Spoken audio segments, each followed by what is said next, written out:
사실은 제가 오기 직전까지 고민을 좀 많이 했습니다.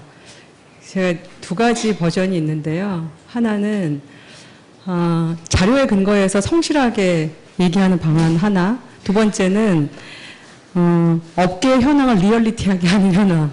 무엇을 할까? 근데 그냥 제가 후자를 선택해서 리얼하게 말씀드리는 방향으로 가도록 하겠습니다. 불편하실 수도 있습니다. 특히 정부나 공공기관에서 오신 분들은 좀 마음이 불편하실 수 있을 것 같습니다. 그런데 현장에 계신 분들은 훨씬 불편합니다. 네, 감안하고 제가 좀 양해를 부탁드리겠습니다. 사실 바이오헬스 규제 개혁을 저희가 한 번, 두 번 다룬 것도 아니고요.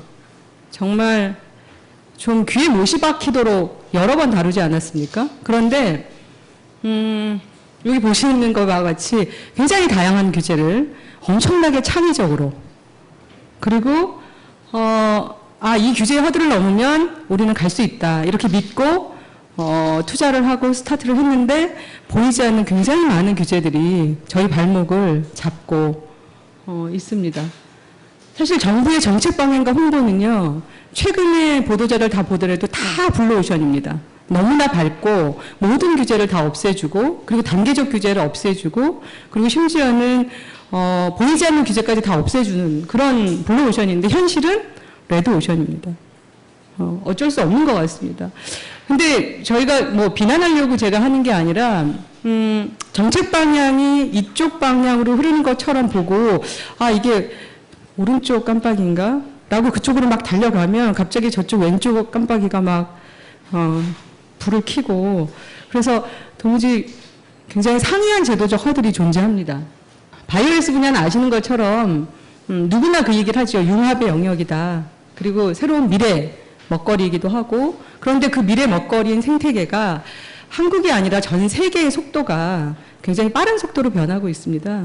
엄청나게 빠른 속도로 변하고 있는데 그 속도를 우리 규제 개혁의 현실이 못 따라가는, 혹은 원래부터 이런 방식으로는 규제 개혁이 불가능한 게 아니었나? 라고 믿을 만한 그런 현실이 벌어지고 있습니다. 연구개발, 임상시험, 기술혁신, 산업활성화, 정말 깨알 같은 모든 단계에서 허들이 존재합니다. 그런데 제가 이제 이 허들들을 쭉 보면서 이번에 다시 한번 정리하면서 봤는데 솔루션이 잘 안 보인다는 게 굉장히 큰 문제인 것 같습니다. 매번 저희가 이 논의를 하고 이런 규제개혁 포럼이나 세미나나 토론을 하지만 그럼 솔루션이 무엇일까? 예를 들어 이제 저런 관점도 있을 수 있습니다. 한쪽에서는 계속 새로운 법을 만듭니다. 무엇을 진흥하자, 무엇을 발전시키자. 그런데 새로 만들어지는 법이 이 산업을 포괄하지 못하고 기존에 있는 법들, 이 조항이 아닌 것들은 기존의 의료법에 귀속하고 이 조항이 아닌 것들은 생명윤리법에 근거해서 봐야 되고, 이렇게 새롭게 만들어진 제도와 새로운 신산업의 영역이 새로운 특별법으로 다 포괄하지 못하고 이미 기존에 있는 규제들이 그냥 상존한 상태에서 새로운 제도에 뚜껑을 하나 올리는 이런 방식의 규제가 저희 현실인 것 같습니다. 그러니까 다양한 혁신법이, 그러니까 진흥법이 있습니다. 내용촉진법이나 의료기기 산업 육성법이나 기타 등등 육성하고 활성화하는 법들이 있음에도 불구하고 이것이 기존에 있는 법들이 갖고 있는, 본연에 갖고 있는 이 허들들을 넘기에는 굉장히 제한적이다. 굉장히 많은 양을 넣었는데 제가 핵심만 말씀드리고 가겠습니다. 의료법 같은 경우 한 예로 비대면 진료 저희가 코로나 때 잠시 한시적으로 할 수 있었던 그런 럭키한 찬스가 있었죠. 그러나 우리 법은 어떻습니까? 여전히 불가능한 구조이죠. 이제 정부가 코로나 종료를 맞닥뜨려서 이제 어떻게 시범사업을 할 건가, 이걸 놓고 이제 논의를 하고 있는 중이어서 업계 입장에서 보면 대단히 예측 가능성이 낮습니다. 그런데 기업 입장에서 보면 예측 가능성이 나쁜 게 훨씬 나쁜, 한 발짝도 나갈 수 없게 하는 가장 큰 규제가 될 것 같습니다. 생명윤리 및 안전에 관한 법률은 잘 아시는 것처럼 사실은 거기에 해당하는 그 내용만을 심의해야 되는데 막상 그 심의 프로세스 안에 들어가면 내용을 건드리기도 하고 저희가 가려고 하는 방법론을 건드리기도 하고 무엇보다 각각 커미티가 높낮이가 다른 그런 위원회의 결과들 내놓고 있다는 뭐 기존의 문제점들 많이 있습니다. 다른 것들은 제가 자료로 대신하겠습니다. 그런데 그 지능 관련 법이라고 믿었던 뭐 기타 등등의 의료기기법이나 아니면 관련 법들은 보면 법을 보면 굉장히 클리어하게 보이는 것처럼 보입니다. 그러나 그 법에는 저희의 발목을 잡는 규제가 나타나 있지 않습니다. 사실은 시행령, 그 아래 시행규칙, 그 다음에 별표, 부칙, 고시, 심지어는 저 아래 가서 유권해서 이것들이 정말 다차원적으로 규제로 작동을 하고 있습니다. 근데 그런 것이 잘 아시는 것처럼 식품의약품안전처 같은 경우는 본래 태생이 규제부서입니다. 근데 거기서 어떤 것을 진흥하고 어떤 것을 부응하기 위한 그래서 현장에서는 이런 얘기를 합니다. 제발 열심히 하지 말라고. 열심히 하면 할수록 규제가 늘어나니까 뭐 하나가 더 늘어나는 이런 방식입니다. 뭐 체외진단 의료기기법과 같이 이런 부응하는 법이라고 믿었던 그런 제목들도 깨알같이 보이지 않는 규제들이 존재하고요. 다양한 내용들이 포함되어 있습니다. 그런데 제가 이제 그 제도적인 규제를 얘기하면서 제 뒤에 이제 발제자분께서 현장을 얘기해 주시겠지만 제가 제도적인 현장의 애로점을 하나만 사례로 들어서 좀 말씀을 드리려고 합니다. 저희가 개인정보보호법 그러니까 데이터 3법이 통과될 때 사실 업계에서는 굉장히 큰 희망이 있었습니다. 이제는 가명정보라고 하는 걸 이용해서 이 데이터를 활용해서 저희가 산업에 활용할 수 있겠다라는 희망이 있었습니다. 그것은 저도 포함해서 이제는 좀 길이 뚫리는구나 희망을 가졌습니다. 근데 뭐 바이오 헬스와 관련된 이런 의료 정보 이거는 또 별도의 법 체계가 필요한 거 아니야? 라고 하는 논의 때문에 복지부가 의원입법을 통해서 발의한 법률이 지금 국회에 와서 그 본격적인 심의를 기다리고 있는 중입니다. 근데 이제 개인정보보호법에서 가졌던 그 희망들, 그 기대들, 그게 현장에서는 어떤지 한번 좀 보겠습니다. 저희는 데이터 활용이 굉장히 용이해질 거라 이렇게 기대를 했습니다. 근데 이 가명정보 처리 신설 특례 조항이 만들어지고 나서 너무나 놀라운 것은 훨씬 더 규제의 과정이 복잡해지고 절차가 많아졌다. 저는 이 법의 생리를 보면 맞는 것 같습니다. 왜 그러냐면 법이 하나가 더 늘어나잖아요. 그럼 절차가 더 늘어나게 되어 있거든요. 예를 들어서 저희가 이제 제가 빅데이터 연구를 가지고 왔는데요. 빅데이터 사례를 한번 들어보면 데이터를 요청을 합니다. 그러면 과거에는 A라는 프로세스를 갔어요. 근데 저희 데이터 3법 통과 이후에 제가 오늘 한번 자료를 보려고 쭉 보니까 정부가 만든 이 뭐 보건의료 정보 그 관련된 가이드라인 이 가이드라인을 보니까 가이드라인 집이 72쪽이에요. 읽다가 죽을 것 같아요. 저희가 그걸 읽고 적용하는 게 문제가 아니라 그러면 72쪽짜리 가이드라인을 통해서 다시 또 세부적인 제도와 그 커미티의 운영 방식은 또 세부적인 내부 지침이 또 존재하거든요. 그래서 단계마다 커미티를 엽니다. 과거에는 데이터 추출 단계 커미티 열고 수정하고 또 데이터 결합 단계 또 커미티 열고 또 수정하고 그래서 너무나 좀 다양해졌고 그리고 그 심의 결과가 일관성 있게 혹시 여러분 아세요? 빅데이터 제가 연구를 위해서 데이터 요청을 합니다. 그러면 그 데이터를 받을 수 있는 시점이 평균 얼마 걸리는지 아세요? 평균 1년 6개월에서 데이터 3법 이후에 평균 1년 걸립니다. 1년. 평균. 근데 이거는 럭키한 경우예요. 1년 안에 못 받을 가능성 굉장히 높습니다. 근데 보통 국책기관이 롱런하는 사업을 준다 하더라도 연구를 할 때 보통 단년도 연구가 많잖아요. 근데 그 단년도에 데이터를 못 받습니다. 받을 가능성이 희박해요.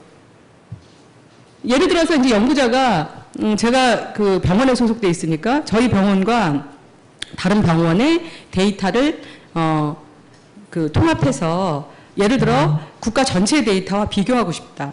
연구 설계는 굉장히 심플하잖아요. 그렇게 해서 그 자료를 요청을 합니다. 그랬더니 거기서 뭐라고 얘기하냐면 이거는 이렇게 해서 이런 방식으로 요청하세요. 그래서 방법론을 정하고 만들어서 페이퍼를 넣습니다. 그러면 좀 이따 한참 있다 뭐라고 그러냐면 데이터는 이게 소유권 문제가 있어가지고 저희 병원과 다른 병원의 데이터를 합칠 수 없으니 각각 요구해 주세요.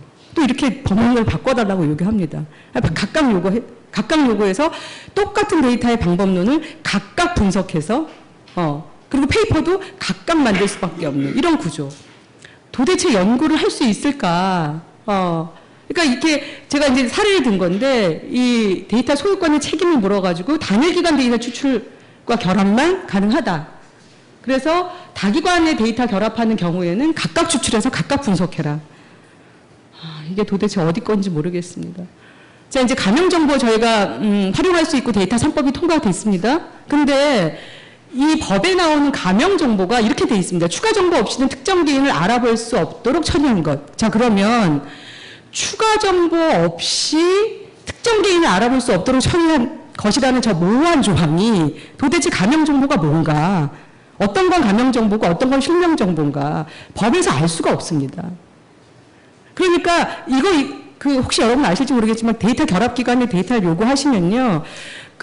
저희가 연구하는 보건의료 쪽 관련 연구는 데이터 결합기관이 대표적인 기관이 뭐 건보공단이라든가 심평원이라든가 뭐 기타 있습니다. 그럼 예를 들어 건보공단이라고 가정하겠습니다. 건보공단에 저걸 요구를 합니다. 그러면 약간 성경 같아요. 주민등록번호는 못 씁니다. 그럴 수 있습니다. 주민등록번호는 못 씁니다. 오케이. 그러면 요즘 데이터의 결합정보 뭘로 이용하는지 아세요? 이름과 생년월일로 붙입니다. 그거 정말 실명정보 아닌가요? 이름 쓰는 거 이거 가능한가요? 저희는 그렇게 결합합니다. 자, 그래서 어떤 데이터들은 이름과 생년월일 붙이잖아요? 그럼 50%밖에 안 붙어요. 확인할 수가 없어요, 데이터를. 그러니까 가명정보의 범위가 도대체 뭔가, 그리고 실명정보라고 하는 건 뭘 제외해야 되나, 법에서 알 수 없게 굉장히 모호하게 되어 있습니다.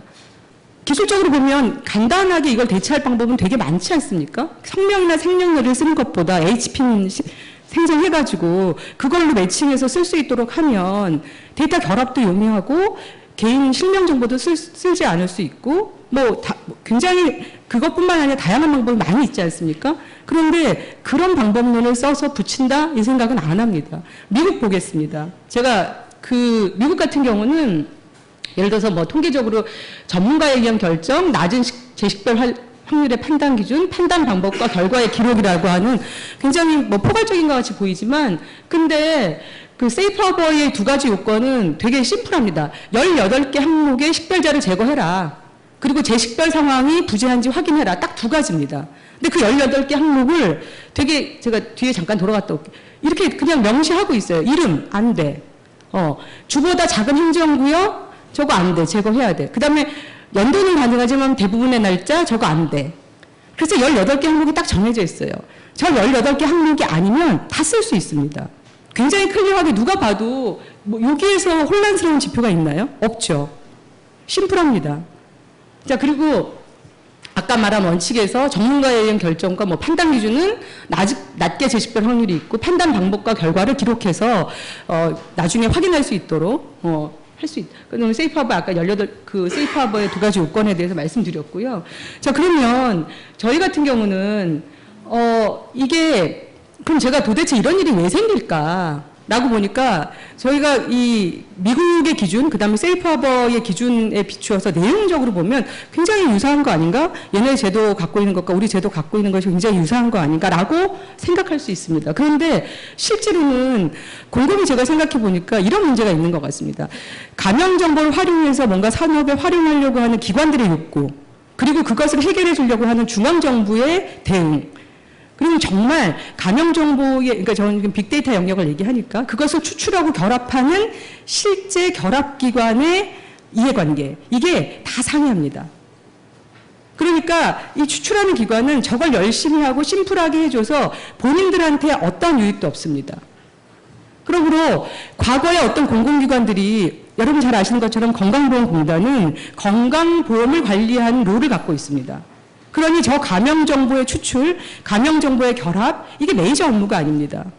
그러니까 저기다가 많은 기술력을 쏟고 많은 투자를 해서 뭔가 가명정보의 기준이라든가 아니면은 데이터의 결합이라든가 데이터의 어떤 추출이라든가 이런 것들을 더 팬시하고 더 신기술에 맞춰서 할 만한 유인이 별로 없는 본래 그런 조직인 것입니다.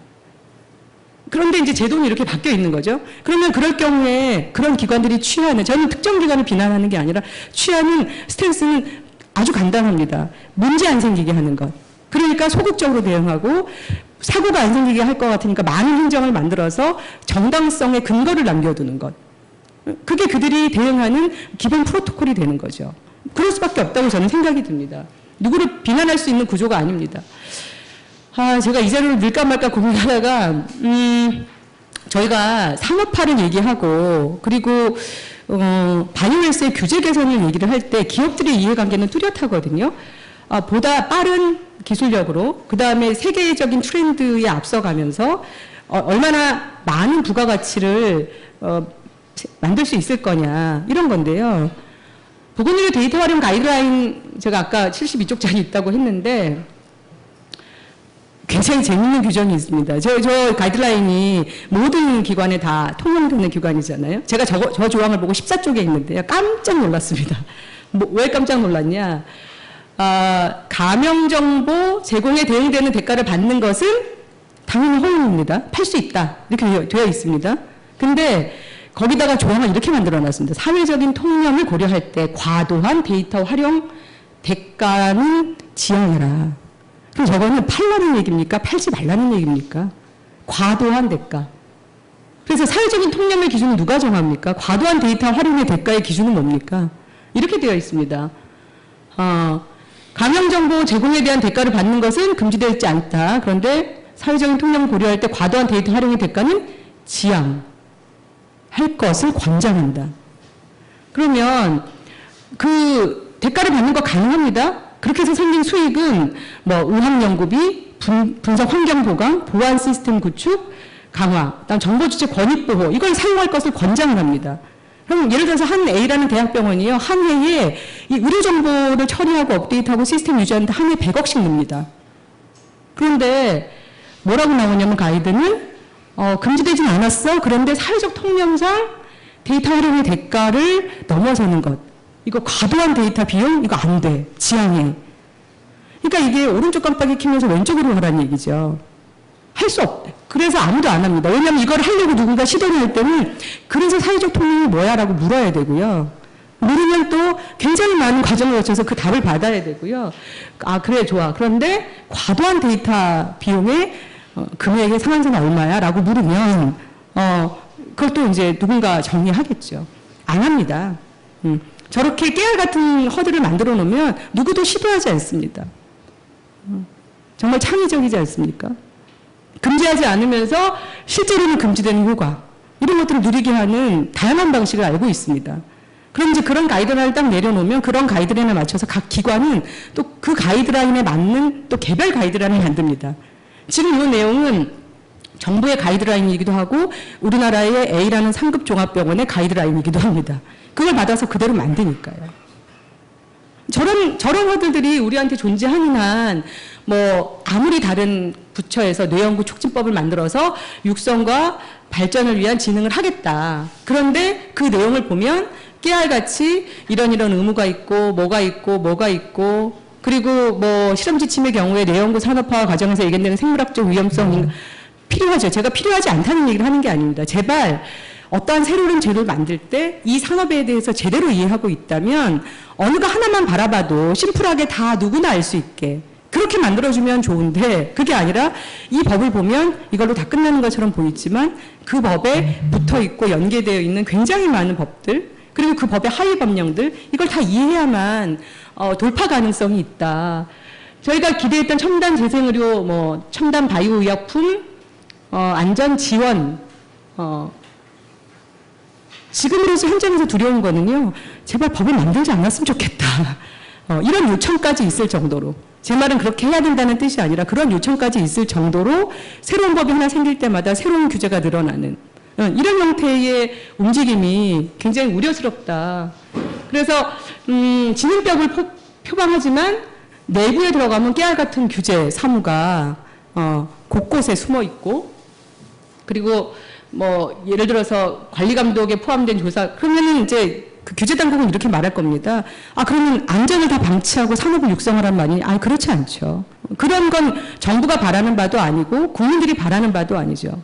그러나 우리가 어떤 업무를 할 때 어떤 새로운 바이오헬스 스타트업에 뛰어들 때 예측 가능한 범위의 규제들이 눈에 보이면 그건 다 헤쳐갈 수 있습니다. 보이지 않는 규제들이 저희를 어떻게 막고 있는지 알 수 없는 깜깜이, 이런 규제들로 간다면 그건 굉장히 어렵겠죠. 제가 오늘 정부를 홍보하는 자리가 아니기 때문에 이 자료는 많은 걸 자료로 대신할 텐데요. 정부가 지금 뭐 이런 원칙들을 가지고, 저는 이번에 발표한 자료를 보니까 굉장히 꼼꼼하게 많이 봤다. 그리고 현장의 목소리 많이 들었다라는 생각이 듭니다.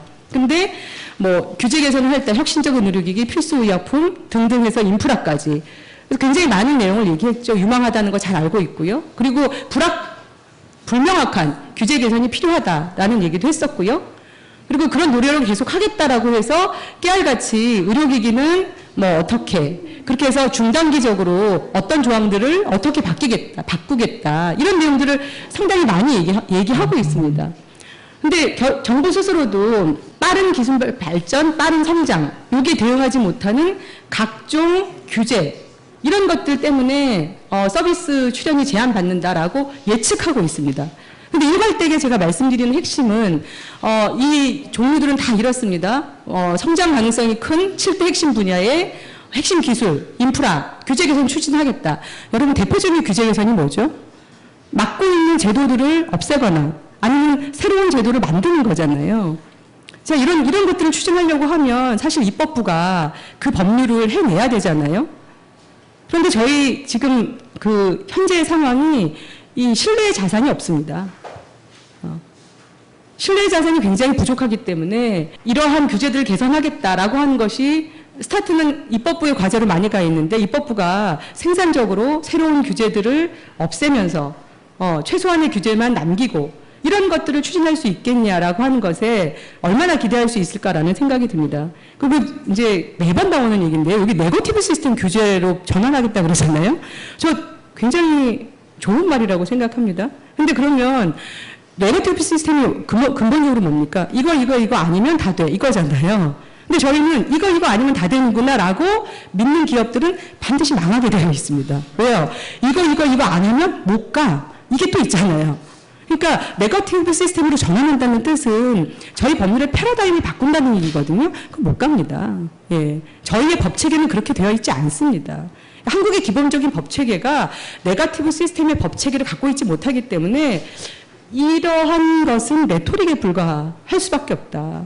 네거티브 시스템으로 전환한다는 것은 깨알 같은 포지티브 시스템을 면제해줘야 되는 거거든요. 근데 그거 안 되잖아요. 이거 하지 마, 오케이. 근데 이거는 모두 해야 돼. 이게 상존하는, 그러니까 앞문도 막혀있고 뒷문도 막혀있는 이런 구조가 되어 있다라고 말씀을 드릴 수밖에 없습니다. 뭐 불행하게 제가 뭐 반정부적인 인사는 아닌데, 바이오헬스와 관련돼서는 정부의 발표는 상당히 생산적이죠. 중장기적으로 뭘 하겠다. 방향 굉장히 좋습니다. 그렇게 해서 그것에 뭐뭐를 규칙도 개정하고 그다음에 뭘 개정하겠다. 이제 두렵습니다. 뭘 개정하는 것이. 뭘 개정하면 또 없는 규제가 또 하나 생기니까 이제는 두렵습니다. 그러나 정부의 방향 자체는 저는 진단도 적정하고 그다음에 개선의 방향도 적절하다. 그런데 그것이 실제로 우리 현장에서 업체가, 현장에서 연구자가 기대하는 수준의 속도, 이걸 맞출 수 있겠냐. 아마 금방 증명이 되겠죠. 그 속도를 맞추기는 상당히 쉽지 않겠죠. 뭐 품목, 분류 체계, 별도 신설에도 불구하고, 그리고 실제로는 품목 분류 없는, 그러니까 이제 저 아는 현장에 계시는 굉장히 새로운 것들을 만들어서 새로운 신기술을 적용하려고 하는 그런 분들의 의지에서 이 부처로 가면 그게 신기술인지 아닌지 확인해봐. 그럼 제가 그걸 어떻게 확인합니까? 그래서 신기술이면 어디로 가고 신기술이 아니면 이쪽으로 가고, 이런 기본적인 트리아지 단계에서부터 상당히 어려움이 존재하는 게 업계의 현실 아니겠습니까? 근데 그런 것들 다 풀어주겠다. 이게 정부의 비전입니다.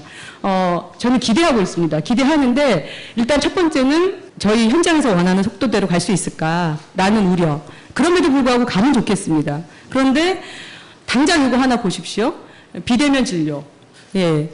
일단 코로나가 종료를 발표했고, 그 다음에 시범 사업으로 6월 1일부터, 이제 바로 다음 주 아닙니까? 6월 1일부터 해야 하는데, 그럼 기존의 업체들이 하고 있던 그 사업은 어떻게 되는 거냐? 그 많은 축적된 지식 정보들은 저희가 활용할 수 있는 거냐? 지금은 깜깜이죠. 알기 어렵습니다.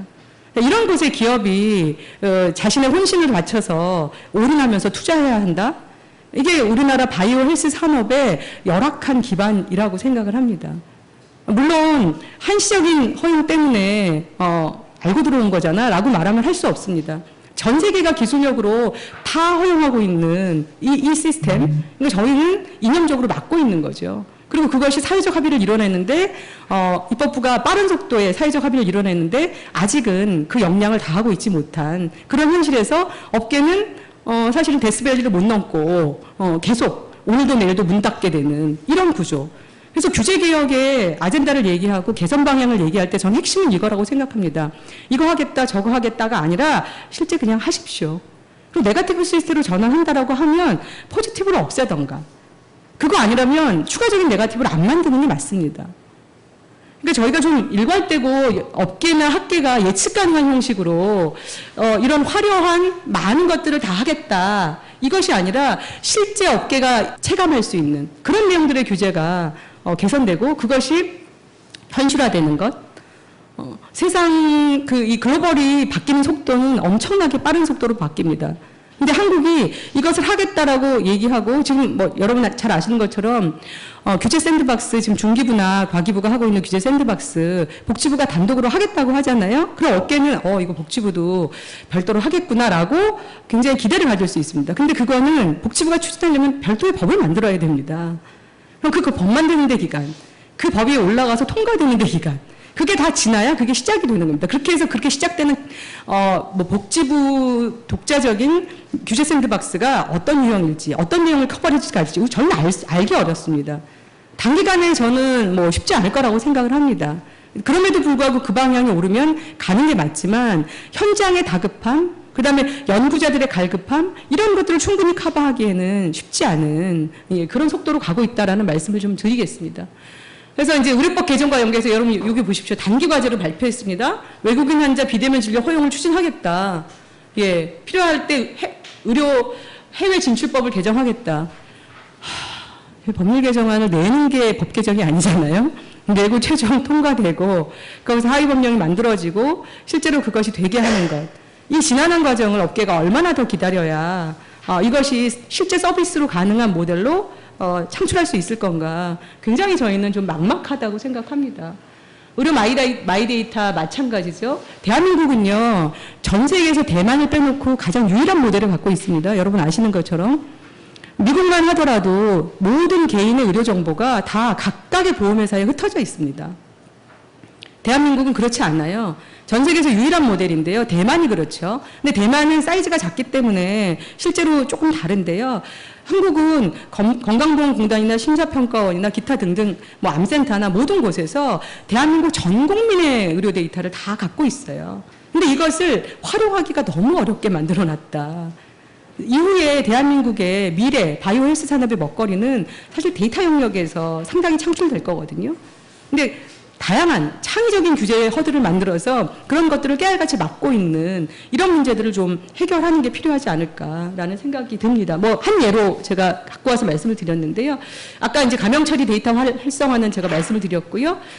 IRB 가이드는 쉽지 않습니다. IRB 같은 경우는 말씀 초반에 제가 드린 것처럼 IRB가 그야말로 생명 윤리에 관한 영역만 좀 건드려야 되는데 기술적인 방법론, 그다음 다양한 것들을 얘기하고 있기 때문에 그렇습니다. 제가 이제 말씀을 정리를 하겠습니다. 다양한 형식의 내용들을 놓고 정부가 추진하려고 하는 이런 단기, 중기, 장기 개선 과제들 저희는 기대하고 있습니다. 그런데 업계가 느끼는 것만큼의 속도, 그리고 업계가 느끼는 것만큼 체감할 수 있을 만한 그런 명확한 규제 개선 반드시 저는 좀 돼야 된다는 생각이 들고요. 그 과정에서 업계의 이런 추진 내용들이 실제로 국민의 어떤 생명과 안전, 그 다음에 국민의 이해관계랑 상충되지 않으려면 그렇게 상충되지 않는 것들이 추진될 때 그게 글로벌 시장에서 추진 가능한 그런 내용 아니겠습니까? 결국은 사회적 합의를 이뤄내는 국회가 규제 개선에 상당한 역할에 인프라를 좀 마련해줘야 된다라는 생각이 듭니다. 굉장히 다양한 그 복지부의 발표, 그 다음에 혹은 중단기 대응들이 그 기간에 맞춰서 다 할 수 있을지 제가 잘 모르겠습니다. R&D도 마찬가지고요. 그래서 철저한 이행하겠다. 규제 개선 과제 발굴하겠다. 그래서 바이오헬스 규제 샌드박스 도입하겠다. 좋은 얘기죠. 아마 적어도 복지부의 독자적인 바이오헬스 특화의 규제 샌드박스 되려면 법률 개정안 미니멈 1년 걸릴 겁니다. 예. 그리고 통과돼서 현실화되는 거 작게 2년 걸릴 거라고 저는 생각합니다. 더 빨리 해주시면 업계는 좋습니다. 그런데 그 기대를 저희가 할 수 있으려면 실질적으로는 저희가 기대하는 것과 실제로 신뢰는 되게 다르다. 네거티브 시스템을 만들 거면 포지티브는 없애주나? 그렇게 되지 않을 거라는 거 여러분 너무나 잘 아시죠. 우리나라 법칙에는 그게 불가능한 구조입니다. 예, 제가 마지막까지 좀 굉장히 부정적인 형태로 말씀드려서 죄송하지만 바이오헬스 규제 개선 한국의 제도 여건에서 간단하지 않습니다. 그러나 업계, 그 다음에 국제적인 흐름 이런 것들을 보신다면 업계와 학계가 기대하는 그런 속도로 신속하고 정확하게 그리고 성과를 내는 그런 규제 개선을 추진할 수 있도록 국회에서도 도와주시고 그리고 그런 업계의 목소리가 지속적으로 나올 수 있도록 역량을 좀 모아야 되지 않을까 싶습니다. 이상입니다.